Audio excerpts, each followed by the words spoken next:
on your plans, and starting with the question of the cost of living. Some of the proposals you have put there have been dismissed as unrealistic in a free market economy like Kenya. You've spoken of reducing rent. You've spoken of reducing the cost of housing. How do you plan to do that? And again, in a free market economy like Kenya? Yes, it is a free market economy. But they have said that the other coalition, or you may call it those who are in government, are pro-business, and we have been described as being pro-market. The difference is basically that those people are more focused on just one small portion of our economy. Because what we call the formal sector in our economy only employs 2.5 million people, whereas the informal sector employs 13 million people. We are going to focus our attention where most people live and work, but at the same time not neglecting the other sector as well. But most importantly, you have asked a specific question about issues like rents and so on. Our country is fast urbanizing.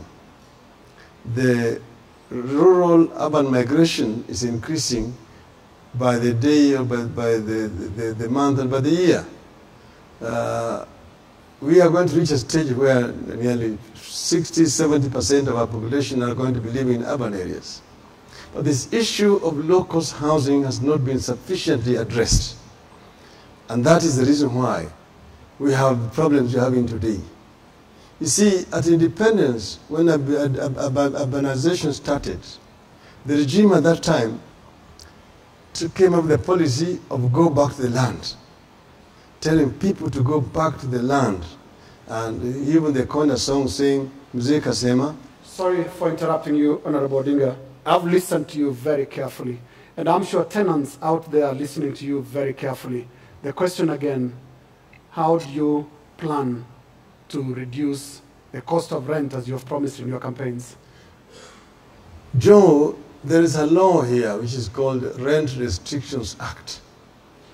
That act is meant to deal with the low-cost housing, where the poor people live, like in the formal shelters, like you have them in Kibera, in Mathare, in Kurupanjenga, and so on and so forth.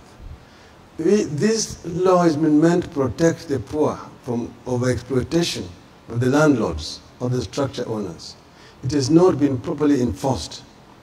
So that you find the landlords are increasing rents by the day, and if you default in payment within 1 week, you find your door removed, the roof has been removed by the landlord, you find your wife and children sitting outside the cold. We are going to enforce the Rent Restriction Act to protect the poor, to ensure that they're not forced to pay rent which they cannot afford, so that they live in squalor.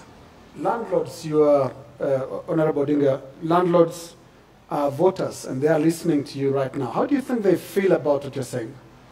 It is a conversation I have had for a long time with the landlords. In fact, they're not landlords. In the slum, they are called the structure owners, because the land does not belong to them.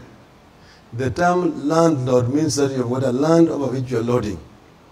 Now, these are basically structure owners who are given a temporary occupation license by the government, TOL, to put up a structure so that they can be able to rent it out. But the land belongs to the government. And they're listening to me. I'm not saying that they should not be allowed to also make business. But what you call live and let live. Let them make the money, but let also the poor not be so much exploited so that they are not able